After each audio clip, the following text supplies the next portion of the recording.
미국 검찰이 증인 조작 혐의로 연방판사에게 감옥에 가달라고 요청한 후 연방판사는 FTX의 전 CEO 샘 뱅크맨-프리드에게 그의 사건에 대해 공개적으로 말할 수 있는 능력을 제한하는 개그 명령을 내렸습니다. 검찰은 뱅크맨-프리드가 그의 전 여자친구이자 사업 파트너의 개인적인 글을 뉴욕타임즈에 유출했다고 고발했습니다.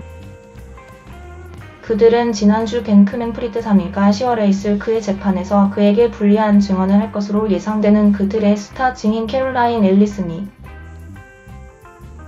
신용을 떨어뜨리려고 시도했다고 말했습니다.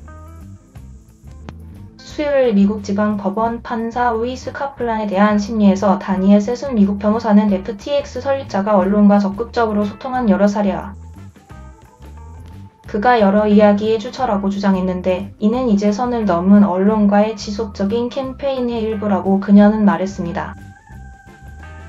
세순은 FTX와 관련된 통신에서 자동 삭제를 설정하는 형태의 피고인 방해 전력과 감시를 정복하기 위한 VP의 사용을 인용했습니다. 검찰은 피고인을 너무 많이 신뢰했다며 이제 공동체의 안전을 보장하기 위해 적절한 석방 조건 세트를 설계하는 것이 가능하지 않다고 믿고 있습니다. 뱅크맨-프리드의 수석 변호사 마크 코어는 변호인이 법정 1분 전에 변경사항을 알게 되었다고 말하면서 그의 수감 요청과 관련하여 검찰로부터 충분한 시간이 주어지지 않았다고 제안했습니다. 코어는 또한 지금까지 3,200만 페이지에 달하는 이례적으로 많은 발견 문서에 주목했습니다. 이것은 복잡한 금융 거래를 포함하는 복잡한 사건입니다. 라고 그가 말했습니다. 그는 말했습니다. 카플란 판사는 정부의 구금 제안에 대한 판결을 내리기 전에 양측에 더 공식적인 발표를 준비해야 할 시간을 주면서 임시 개그 명령을 내릴 것이라고 말했습니다. 저는 피고인의 문제와 접근의 필요성에 대해 충분히 알고 있습니다. 저는 그의 수정헌법 제1조 권리를 매우 의식하고 있습니다. 저는 이 문제에 대한 정부의 관심을 매우 염두에 두고 있으며 이에 대해 매우 진지하게 생각하고 있습니다. 라고 카플란은 말했습니다. 뱅크맨-프리드 씨, 여러분 다 심각하게 받아들이는 것이 좋습니다. 검찰은 금요일까지 주장을 제출할 것이며 변호인단은 8월 1일까지 주장을 제기할 것이라고 말했습니다. 현재로서는 뱅크맨-프리드가 출소한 상태입니다. 이전 보석 심의에서 카플란은 뱅크맨-프리드의 보석 계약을 취소하고 그가 감옥에서 재판을 기다리도록 강요할 가능성을 암시했습니다. 하지만 그는 또한 뱅크맨-프리드의 사건의 복잡성을 이유로 전자장치 사용에 대한 선처를 연장했습니다.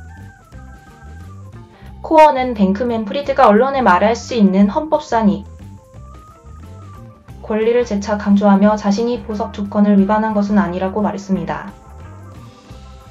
정부는 이 사건에 대해 언론에 절대 말하지 않는 척하고 있습니다. 라고 그는 말했습니다. 뱅크맨-프리드의 변호인단은 이전에 임박은 명령을 준수하겠다고 밝혔지만 정부와 이 사건의 모든 잠재적 증인을 포함한 모든 당사자에게 동일하게 적용될 것을 요청했습니다.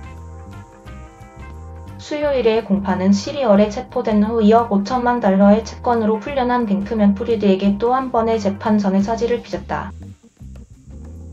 그는 자택에 있는 부모님 팔로알토에서 가택연금 상태로 재판을 중계하고 있습니다. 지난 2월 카플란 판사는 뱅크맨-프리드가 FTX의 전직 직원에게 보낸 직접적인 메시지를 검찰이 표시하자 뱅크맨-프리드의 보석에 대한 제한을 강화하여 증인 조작 가능성에 대한 우려를 제기했습니다. 그의 체포 이후 뱅크맨-프리드는 재판을 앞두고 침묵을 지키라는 표준적인 법률 조언을 무시하고 언론에 자주 말하고 그의 경험에 대해 블로그를 했습니다. 그의 변호인단은 증인 조작 혐의에 대해 검찰의 주장에 반발했습니다. 뱅크맨 프리드는 거의 한결같이 부정적이었던 독성적인 언론 환경을 인용하며 언론에서 공정한 논평을 함으로써 그 공개적인 이야기에 대응한 권리가 있다고 그의 변호인단은 썼습니다.